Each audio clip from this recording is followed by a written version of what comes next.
c'est toi, c'est lui qui est le garant de la nation légitimé premier allié. Président de la République, il y a un potentiel mingi. Ko ayoka lisusu ni pandi na été ayoka lisusu biloba loba wana te loko la basi mais à se tenir ferme na maloba na ye ndenge a ju décision wana amema yango jusqu'au bout ndenge ba yembaka nzembo moko ba chrétien ba yembaka jusqu'au bout je vais te suivre alanda yango tina suka bisika o fatia simbi ezaleti akati mutu anyoka parce que bateau ba ko fournir guerre na makasi américain. Donc tu comprenais que abandai ko yebisa biso déjà que ba oyo ba lingi to kende na bango baza ba ndeko o ba lingi kimia eza na mboka. Edwige Mavungu TV, la chaîne qui fait la différence. Eyeli bino makambo sika, ba information d'actualité, ba film, ba gag. Abonnez-vous sur notre chaîne Edwige Mavungu TV. Vous ne serez pas déçus.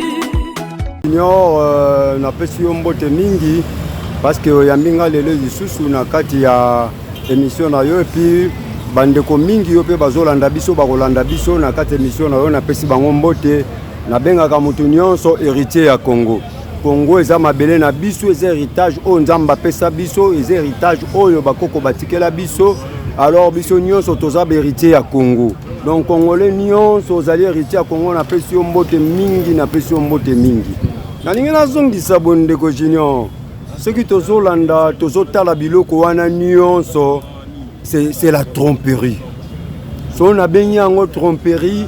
Président de la République a été trompé plusieurs fois pour un problème où il y a dialogue.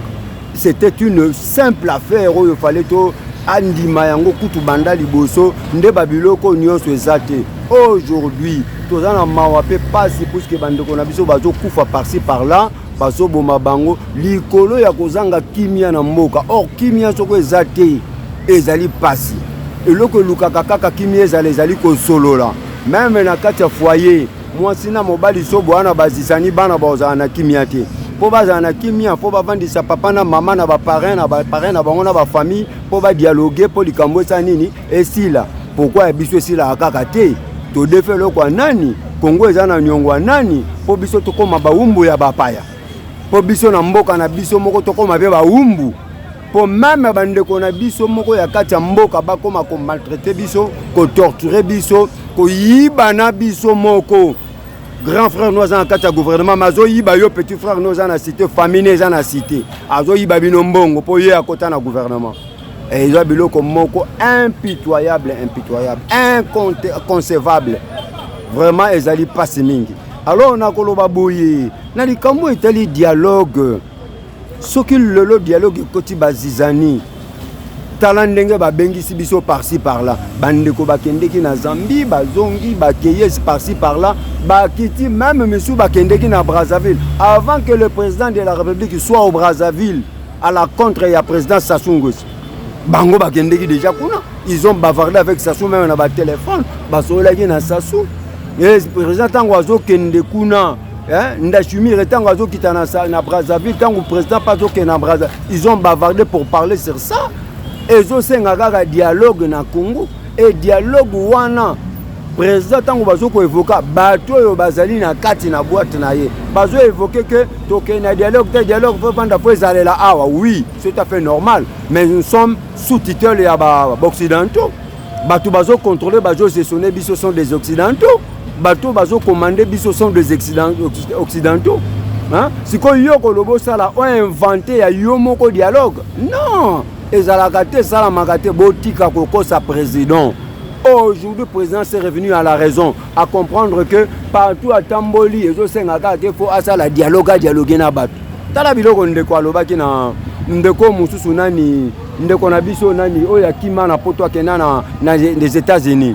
Ndeko na biso Robert alobaki na États-Unis. Il a bien parlé à lobi ndeko Félix Tsoko lingi tozonga na nzela batu bazonga na nzela. Nous devons nous dialoguer, accepter les dialogues to kena dialogue. Alobaki yango Kamer aussi l'a dit précédemment, va jouer l'équipe. Auto le bango alobi faut to kena dialogue parce que sans dialogue rien ne finira. Piko yo zolinga to kendeka na biloko wana bokosa ka président po bino bolia ka mbongo so boke bokosi ba pesi bino enveloppe kaki okosi ba pesi bino enveloppe. Non, ça ce n'est pas normal. Tous à l'an esprit avaricieux te esprit oyo ezoboma biso ezoboma pe mboka. Toko bongisa mboka ndenge nini. Mais ezo senga biso to kendeka na dialogue aujourd'hui. Président après Koutane na Brazzaville, il est passé il est passé par chez lui. Après chez lui, il a convoqué Senko et Vandina conseil religieux Moussous Bavandi pour sur la Ligambé à dialogue pour la RDC. Ils ont parlé beaucoup de choses. Beaucoup de choses, je vous dis beaucoup de choses. Et sur ces Nabiloko Nyon Sobasola qui président accepté que le dialogue fasse là. Mais maintenant, yo bando boya dialogue soukanu ezani nini yo bando ko conseiller président na mabe boya ka 14 ans saboto mais bango boto contourner boy okosuka wapi parce que le président a déjà accepté le dialogue faut ça dialogue yo bando ko s'entendre ko préentendre et za bongo soute mais dialogue comme il faut ça et ko zappelle na Congo te mais le lieu c'est en Angola. C'est en Angola. C'est en Angola, papa, que en Angola, parce que les produits mais en Angola. Et ça, Félix avait voulu que Ayemoko parrainer en Angola. Nous sommes sous tutelle et contrôlés, dirigés par la communauté internationale. Le temps où dialogue c'est pour y aller avec une imposition. Au lieu de la dialogue inter-congolais comme dialogue exclusif. Hein? Et comme dialogue exclusif, si on a un dialogue exclusif, on a tout solo la peine à bandeko bien que to solo que oui, to yebi bango bazaki ba belligérant, to yebi bango bazaki ba rebelle, to yebi bango basala n'importe quoi. Na kati mboka baboma batu babomi ça peut battre. Mais le syndicat photo solo là entre bango na biso. Hein? Il y a des préalables il faut tout se préparer pour bango bako senga yango. Ba préalable yango tozoye ba yango bakosenga ba libération ya bato nango bakanga biso pe tokosenga biso bakanga bakosenga biloko la bango bakanga biso pe tokosenga biloko bango babotola alors ba préalable les belle place wana na kati tango yozo mema président na kokosa eza mabe yango ngai ti bozolo ba wana o soit l'union sacrée moi pas na ngai makambo union sacrée c'est zéro na mona rabino boza commission moko ya ba mafieux commission ya ba mafia parce que vous ne faites rien pour les Cambodgiens limboka pour défendre la nation nabino. Même les parlementaires sont des mafieux. Besoin de défendre leur vous êtes là pour accepter seulement. Hein?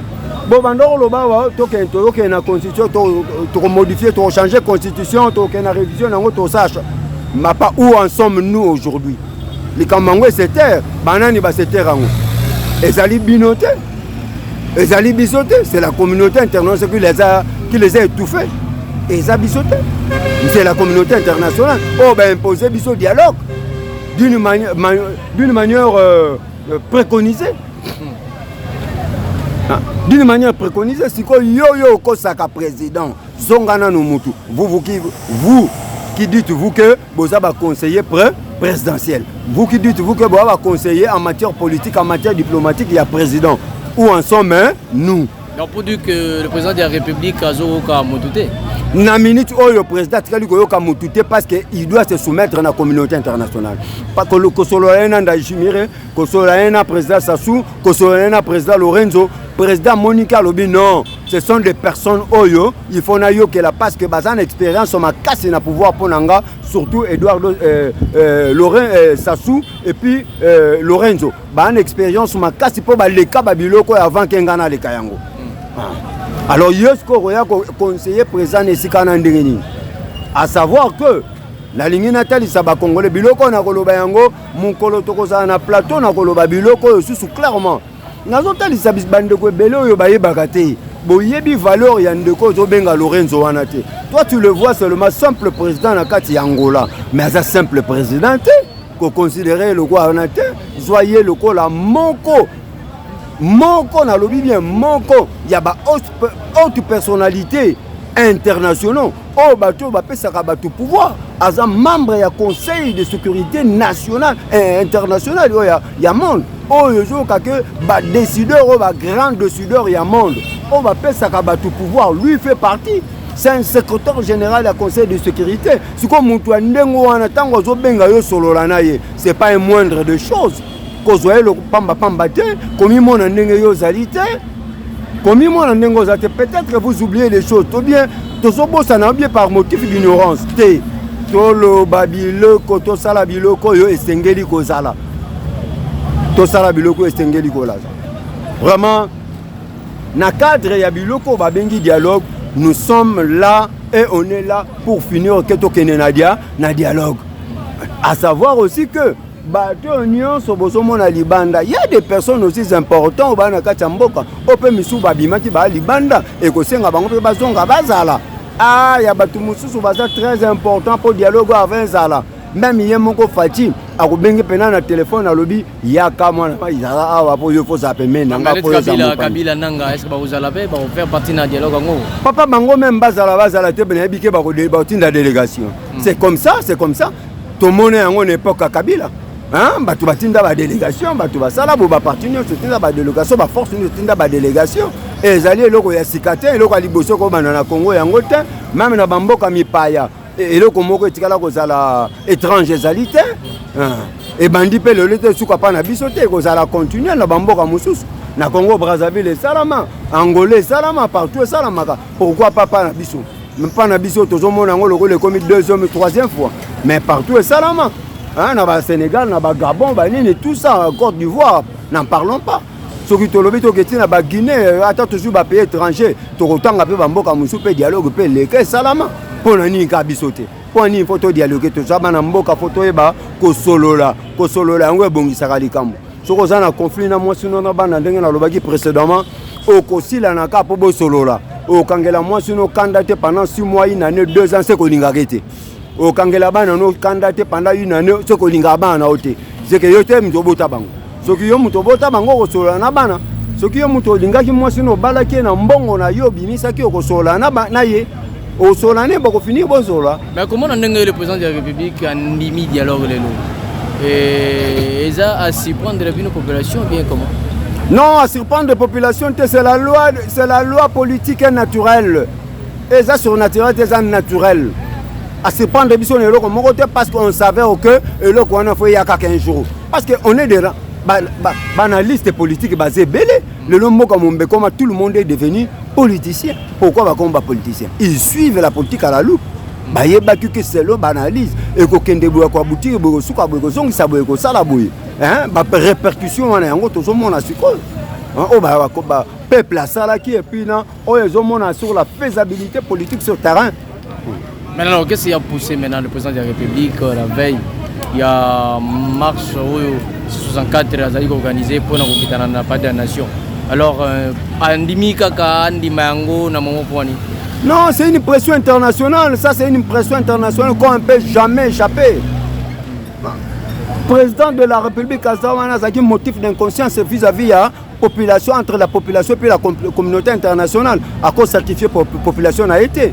Hein? Il est là pour conserver la nuance de la population congolaise, héritier, nuance de la Congo, battre la bango. Pour les héritiers, qui sont bango, ils allaient évasionner le pays mususu te yango alingi pour conserver l'union c'est yango alobi que non malamuna solola po mabeya te peuple na ngai azanga oye ezali ya lokolo héritage non oye héritage na biso hein je suis fier parce que na bibe takatolo naza héritier ya Congo naza héritier ya Congo hein un héritier proprement dit héritier à Kosoublété, à Kobambaté, naza héritier à Congo. Alors héritier nyonso à Congo doivent bénéficier na mboka oyo. Le leçon total ba faisabilité au nyonso tout yazo sala na minitu. Mais papa, bisonde to va bénéficiaire, ba koko na biso baza ba bénéficiaire, bana na biso baza ba bénéficiaire. Yo moko pozo rouler na mutuka no za bénéficiaire nango parce qu'on avait plus de route. Infrastructure nyonso kufaki. Hein? De l'eau union sacrée, union sacrée zolo banini. Comment on a le président de la République à Andimi? Est-ce que c'est là qui est dans ma solo? Bon, on va solo là qui d'abord on est sacré parce qu'avant tout il faut d'abord pas solo là parce que Bazali Batunaye est-ce que solo là qui avant que y ait Andy Mabongo dialogue? Monsieur Junior, merci pour la question, c'est très intéressant vraiment dans bando zela yango. Hein? Oyo wana président tikali ko betela mutu li solo te. Na yebisi yo façon oyo président a solo li na ba prêtre na ba représentant religieux wana, ça signifie que président solo na mutu mon côté. Il est venu fraîchement de son bureau à Bimia Yambi Bango ba solo li. Ma solo ba betu wana et sa carte moko pour intervenir na la situation moko eza purement national. Batu wana nyonso sont na benga kabango, ce sont des mafieux. Na benga kabango, ce sont des mafieux. Ils sont là seulement pour tricher de l'argent dans la poche à président, tricher de l'argent dans la poche à la population congolaise. Bakende qui wana pona yote, bakende qui wana po ba seconder président, mais bakende qui wana pona ba propre intérêt na bango. Raison pour laquelle bazan na conseil européen sa présidente, bazape na eloko moko osala pona présidente, bazape na eloko moko ba ko rendre nation té. Ça, je le dis clairement, bazan eloko moko rendre nation té. L'union sacrée, c'est-à-dire regroupement ya batu moko boye, ba ya wana pona ba propre intérêt na bango, ba conserver ba pouvoir na bango. Point barre. Alors, tout le monde, des membres qui ont risqué de l'union sacrée, quoi a donné? Papa Ngai, tata président, quoi ici, Mobutu Akanga parlement combien de fois? Mobutu Akanga parlement plusieurs fois, Akanga ministère plusieurs fois. Ate quoi il y a un problème dans les Zawat. Baza ba mauvais conseiller. Ce qui union sacrée autobandaka nango union sacrée nationale et tiens de Koufa na conférence après conférence nationale souveraine. Et Koufa poani parce qu'il y avait de la trahison. Bango peut trahir président en toute forme, en tout sens. Hein? Tant que vous allez à Bozan à union sacrée, mais vous avez des carrés miniers là-bas, Bozo groupe skill Nabino, il y a des troupes à rébellion qu'on a à l'Est. Est-ce que vous avez union sacrée? C'est trahir le président, c'est trahir la nation. Hein? C'est trahir la nation. Torobenga oza membre à l'union sacrée, Torobenga oza bien un bon conseiller à président. Non, nous devons réfléchir sur ça. Peuple congolais qu'on a laissé soumis sous Le président s'est réveillé aujourd'hui. Ati azoke na kondimelo kowan andimi yango zazobate. Andimi yango zazobate. Il a bien réfléchi sur la nuit. Comme il dit que la nuit porte conseil avant d'y a kanisi alobi non. Bato bango ba memanga n'horreur. Mikolo ba ebisinga na sala bona zong saboui. Il a suivi le conseil de vieux. Yango zolanda ba conseil ba vieux wana. Est-ce que le président de la République Félix Antoine Tshisekedi a respecté penza mayo ba osola na dialogue tezaka ka kwizana oba mitambo kaka cheba? Non, ce que Zali Moutambo yemoko mutaroye bango de son propre cœur, hein. Yemutaroye bango, mais ce que ça Moutambo te yemoko pas roye bango. Pour ce que ça Moutambo va s'en sortir, mais ce que ça Moutambo va s'en sortir nango. Mais il doit être prudent aussi. Donner le col à yemoko alobaki. Je répète ça parce que Bimari na munokoya, yemoko son excellence, monsieur le président de la République à lobby. Je ne ferai plus l'erreur passée. Nakosonge la erreur n'a pas passé, mais je dois corriger mes erreurs passées. Le coup les erreurs passées, ça qui ont mabé à premier mandat. Oh, il y a ligne à rectifier voiture, c'est ça. Papa Vemba, parce que nous avons ça vient pas n'importe ni so, oh bali na ignorance, bali go baité. Dialogue avec Salima Awana Congo, bandeko wana bakozala te, président de la République yemoko. A gérer Makambu, Tinati, donc nous venons de la opération Bazali ignorance. Merci, monsieur Junior héritier à Congo. Ceux qui bandent un peu basalité, il n'y a pas que dialogue à aboutir à rien. Kabila, ça, c'est combien de dialogues? À dialogue, moko ba beng sa qui opposition. Est-ce que Tenaki jusqu'à ce qu'il y ait un dialogue, mon soit beng sa qui ba Congolais, nous opposition, nous sommes bazala qui na place, non? Bangonio Sobasola qui ensemble, le lope ce qui est à tenir compte de Malobanete, à respecter Malobanete. D'abord, ce que je sais bien, il y a Aza les garants de la nation. Et puis il y a le Baki qui a respecté la constitution à Souka. Et tant qu'on demi dialogue, ça signifie qu'il va se soumettre à Malobanete, Penenge Andimi Yango devant Senko, Nenga Yango devant responsable religieux, Nenge Pandimi Yango, communauté internationale, Nyo Suelandi. Ce cas se soumettre et comme il y a mais moi je sais naba véracité na sérénité à respecter quand même Malobanaye parce que c'est chef de l'État qui a bafoué Malobanaye. Maintenant si vous tolobanini union sacrée bango balobinini papa jusque là pour la union sacrée na kolobana oka keza lokola eza lokola safu hein Et ça, le ça faut bâtir la main à moto, hein. Ça faut bâtir la main à moto. Souka Kani, est belle, non? N'est-ce pas? Bango pe le quoi bazindi na main à moto. Et ça, le quoi babeli, baozasune, bazasune, le quoi le bâtir parce que le président a déjà tranché. Mais tout c'est le dialogue. Tout ça, c'est le dialogue. Dans le moment opportun, le président est mon quoi lobby, il ba solo, na ba confession religieuse, tout ça, c'est le dialogue. Danger aux alanini, papa, on veut m'apprendre dans toute cité. Danger aux alapenanini, celui le lot dialogue au Tokyo Oyo et que solo li malamuté simbité danger aux alanini pour la République démocratique. Danger c'est belé parce que danger premier danger n'a pas évoqué ezali manque à respect ya Oyo Tokani Kosala. C'est-à-dire manque à respect à dialogue. Ce qui n'a qu'une deuxième volet n'a koloba que danger ezali pour la population. Parce que toyebite suite aux alanini. Et là, comme si on a évoqué quitter dialogue, on peut toujours kende. Est-ce qu'il y aura un bénéfice à l'intérêt de la population ou il n'y aura pas l'intérêt de la population à l'intérieur? Ou alors il y a un intérêt parce que le dialogue en général, c'est le partage du pouvoir et le partage du gâteau. Donc, il y a un intérêt à la population dans 4 années. Aujourd'hui, vous travaillez dans le ministère. La population a bénéficié ni. Point d'interrogation. Binomoko bozo fimbisa mabumu. Binonyo soba social les a bien, panier ménagère les a bien, mais le panier ménagère de la population est maigre, très pauvre, très pauvre. Namoki le mombaku tu es à la raté. Les PIB na mboka mususu, c'est plus de 4,5 $, mais biso a PIB même pas $1, c'est impitoyable. Papa to bimaka pete batuli nsu ba bimaka bat biso ba msu to bimaka. Bozo mon appel libanda ndenge batu ba vivre yo mon poke yo zo mo ande batu ba zo vivre. Mais awa pa na biso c'est la désolation. Alors nini yo souhaiter vraiment na président de la République na masolo oyo ya dialogue. Non, qu'il fasse mieux de son choix et ça soit naïe, ça pouvoir naïe. C'est lui qui est le garant de la nation légitimée premier alliés. Président de la République, il y a un potentiel mingi. Ayo Kalisusu, mais Pandi n'a été. Ayo Kalisu Biloba, Lobawana, Teloko, Bassi. Mais à se tenir ferme dans Malobanaye, Nenge a eu décision, à Memayango jusqu'au bout. Nenge Baemba, Momoko, Chrétien Baemba, jusqu'au bout, je vais te suivre.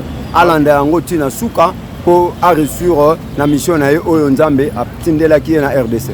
Oui, papa Nangaï, merci, papa journaliste. Au moni. Batba Sarana Fati, papa. Fati, c'est un grand politicien dans tout le monde. On a le bayango. Azaro me dit bossa le mbumba. N'a pas pensé politique naïe. Tout ça a toujours chance dans Mboko ya rejoindre. Maman na président de la République. Mboko. Au moni Fati, façon de me la bango. Azaro la logique naïe wana ke a ko négocier. Est-ce que on dit que nanga autom mama konaye? Papa journaliste va poser une question. On dit que nanga autom makonaye na mboko. Mbebi si ma autom makonaye di banda ay na mboko. C'est la façon au peki sabango ki ba yate. Donc dialogue wana nanga yebi ke soka ye awa. Fatia ko boya ba corps ba signa ki akangaye. Ba yate. Fati nanga za wana atie Senko entre le marteau et le clou. C'est une bango moko wana baboyaki ba condamné Rwanda te nani ba condamné Rwanda te mais moi ba condamné Rwanda parce que Fati ba bango mibeko ba condamné Rwanda après biso to dialogue na bino et puis dialogue wana eza c'est une côté eza président république monto coordonner dialogue wana hôtel na bango kolia na bango ba prime na bango et outre la gouvernement et puis président moko azo kumela dialogue wana. Même si oza mutu Simon Kimbangu, il y a un dialogue. Oza mona Congo. Oh, oza mutu soki ya Taonda, il y a un dialogue. Vous savez que Senko, il y a un cahier de charge nayo, il y a imposer président à moi les assoustés. Non, ba rebelle ne bayate. Ba rebelle ne bayate, papa bayate. Et puis là que ba rebelle wana nyon c'est ba Rwandais à part nanga. Entourage nyon c'est ba Rwandais. Hein? Bisima Congolais, bisima Rwandais. Ba tuana ba roya na mboka na bisoté. Parce que ce baye na mboka na biso ezako cracher na mort na biso yo ba kufi pendant 32 ans. Non papa. ba cousin ba kufi ba cousine ba kufi ba noko ba kufi ba guerre wana eza que Fati a craché hein na ba mort na biso wana de ba koyate donc dialogue est inclusif moi na mboka nyonso ko participer o ya sima makila te. Mais là sikoyo suite vous à la nini après avoir dialogué na bana mboka o ba sima makila te suite vous à la nini pendant que kuna na est de la République ezoko inda. Oui papa, omoni makambo ya guerre wana ya est eza guerre politique. Bisika o Fatia Simbi ezaleti akati mutu anyoka. Parce que bato ba ko fournir guerre wana makasi ya américain. Ba américain ba américain sikoyo ba ye pa na biso. Ba balusi mu Congo na Rwanda. Sikoyo américain ya pamba te ya na ba na France, ba Pologne, tu ba na mike moi Ukraine, Belgique, voilà ba na ye. Ba mitsusu non ba yete. Bazo sala mutu makasi ba ozoka ba minéraux. Mais on a ba sanctions zo koya. Papa Rwanda kotaki na force a na force. Ya makamba américain. Na tangelo ke année aussi la te Rwanda ko na mboko yo. Mais c'était prévu les 15 troupes rwandaises longwana à la République mais jusqu'à là sans suite. Papa oyo ki ba sanction et ba ki samité. Sanction to kolongwa. Na ba américain sanction wana eza la salmi sur Abatu. Neti Maduro azo ba sanction ndenge na ndenge. Suka na bango bakana luka Maduro. Président oyo ya Irak ba sanction lekaki. Suka nango bakana luka ye. Kadhafi ba sanction sanction bakana luka ye abomaka ye. Irak sanction ayokate ba mekana luka ye ba bomiye. Yepe bandi sanction suka na ya président ya Rwanda Kagame Muchopi wana hein suka na ye ba américain ba kosala opération commando ba kanga ye akisa la prison aux États-Unis retenir makamna sa yo oyo et ko sala mabongo. Les Américains jouent pas avec ses intérêts. L'intérêt américain et ça la maman américain bot américain comme la yo Angleterre ba ko sanctionner ba ko bomayo. Pour les Américains, les Américains ne jouent pas avec leurs intérêts. Ok. Ça dépend de ton mboka. Il faut toujours tout aller là bapaya to biso moko esengete to bongisa entre nous. Te total bapaya te. Bapaya nde ba ko aider biso. Neti bon américain na ba ko aider biso. Parce que na mboka oyo un africain moko asalata tonga egui azate. Donc pour na ko tonga, il faut luka monto asala ka tonga apesi yo po tonga. Donc américain ba wana investissement na bango. Il y a des mines, tout ça, des entreprises, des multinationales, qui sont belé. Et qui belé, d'abord, et quand on a belé, le chômage est diminué. Tu vois? Et puis, comme la circulation, na mboka ya sakalate. Si comme biso comme tellement tu as mbongo belé. Tu vas créer ce ah tu as usine nini. Ah américain tu as mbongo tel. Boye la biso usine tel. Et diminuer chômage.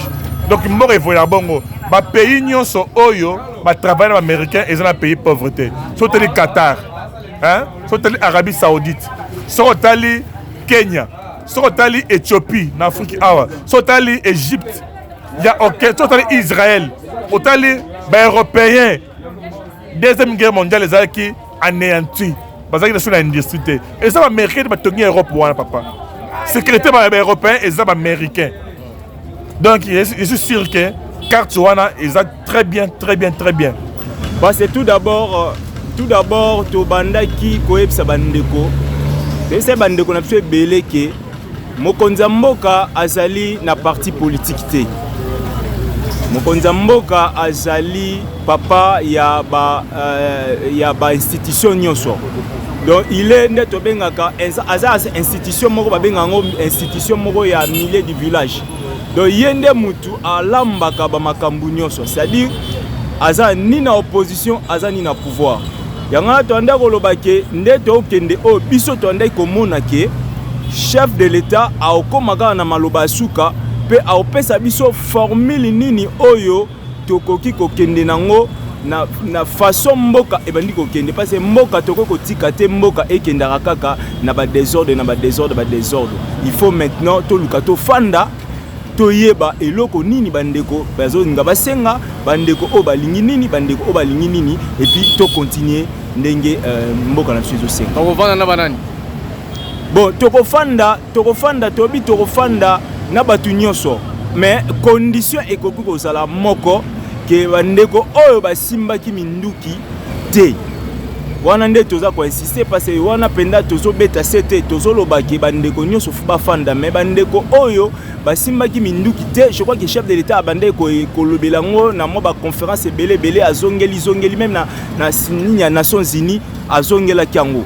Donc to comprenaki ke abandai koyebisa biso déjà ke ba oyo balingi to kende na bango baza bandeko o balingi kimia eza na mboka. Joe bandeko opposition bazali bandeko ya opposition bazali nakotanga même ba kombo na bango bandeko nyonso automoni opposition o baza quand même sans compter nako bakisa pe bandeko société civile bandeko société civile pe bazali loba koloba. Moi je crois que mutu nyonso na mboka oyo ba médecin toza makambe bola toza mamdo mutu nyonso alinfa loba mutu nyonso azala droit koloba na mboka na eka. Alors soki ezali sous pression ya communauté internationale ndia lingite bandeko wana pe bazala. Bon, communauté internationale azali kaka accompagnement.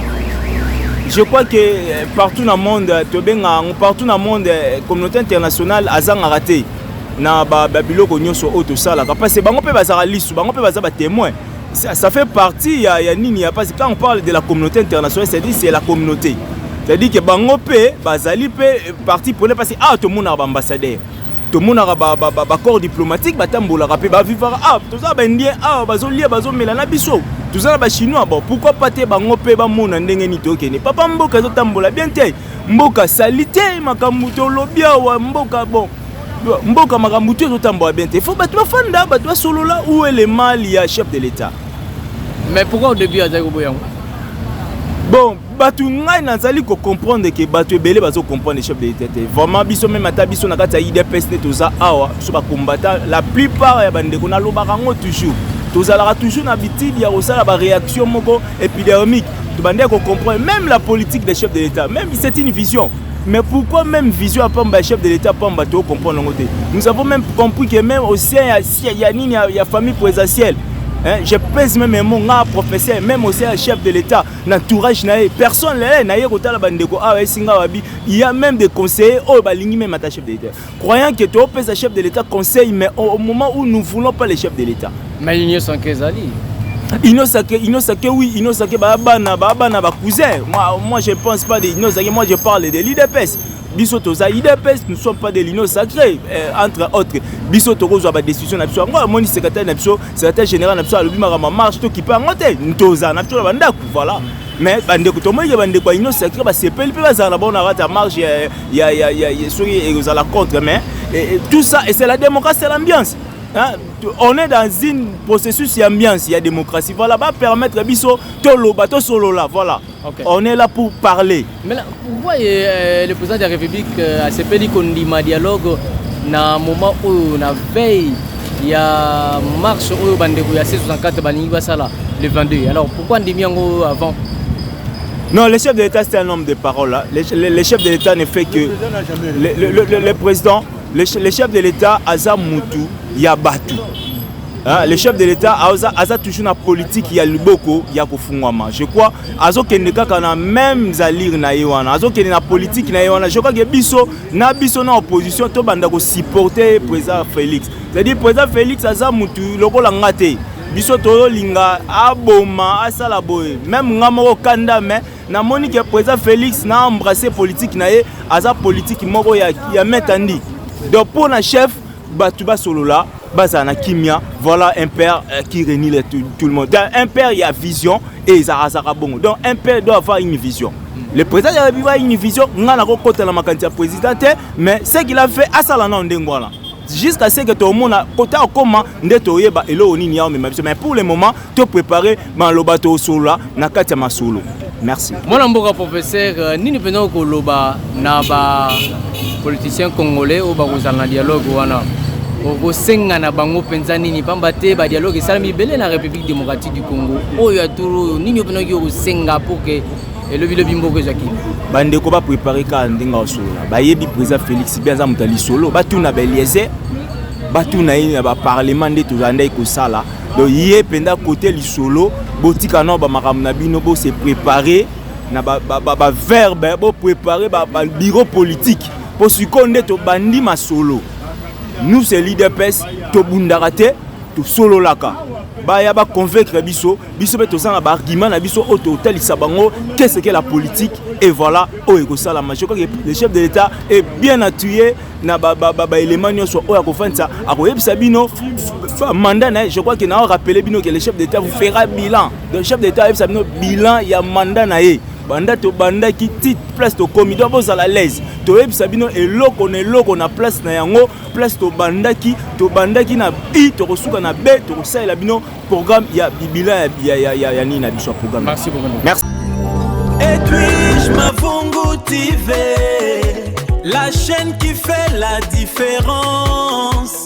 Eyeli bino makambo sika, ba information d'actualité, ba film, ba gag.